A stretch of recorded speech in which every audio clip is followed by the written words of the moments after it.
For every swing, every moment, the Milwaukee Brewers fight.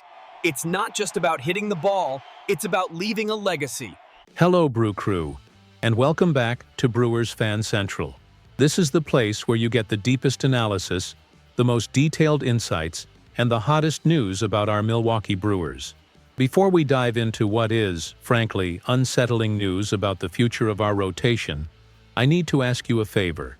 If you value this direct, no sensationalism approach and want the fastest updates this critical offseason, please hit that subscribe button right now. Turn on the notifications. It's the only way to ensure you won't miss anything that's happening behind the scenes. I cover this team day and night, and I want you to be the first to know. So please, do that. Subscribe. Now let's get to it.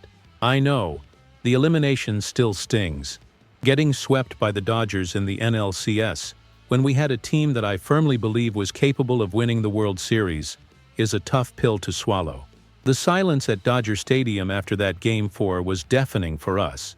But in the world of baseball, the calendar doesn't wait for morning. The offseason has officially begun, and Matt Arnold's front office is already facing monumental decisions.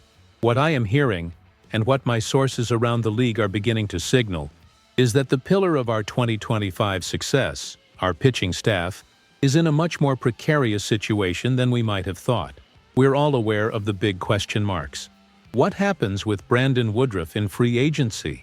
And the persistent rumors that the Brewers are, at the very least, willing to listen on trade proposals for our ace, Freddie Peralta? That alone would be enough to make us anxious. But the news that is gaining traction in the last few hours, and which I need to break down for you, involves another vital piece: Jose Quintana. The information I have, corroborated by outside analysis like that from Mark Powell at Fansided, which aligns with what the market is dictating, is that it is almost certain Jose Quintana will decline his side of the $15 million mutual option for 2026. Let's detail this. Quintana, the veteran who gave us stability and took the mound in our final game of the season, has a decision to make. A mutual option means both the club and the player must agree to activate it. And from all indications, Quintana and his agent are ready to bet on the open market. They are not going to accept $15 million for 1 year. They are going to seek a multi-year contract, and the market appears to be shaping up in their favor. This isn't vague speculation.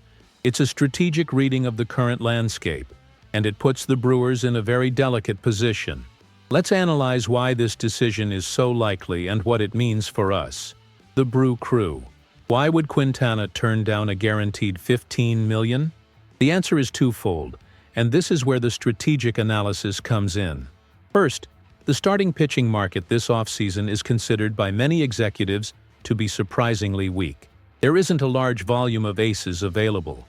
When the supply is low, a reliable veteran pitcher like Quintana, who has proven durable and capable of performing under postseason pressure, sees his value skyrocket. He and his agent aren't just looking for a good annual salary.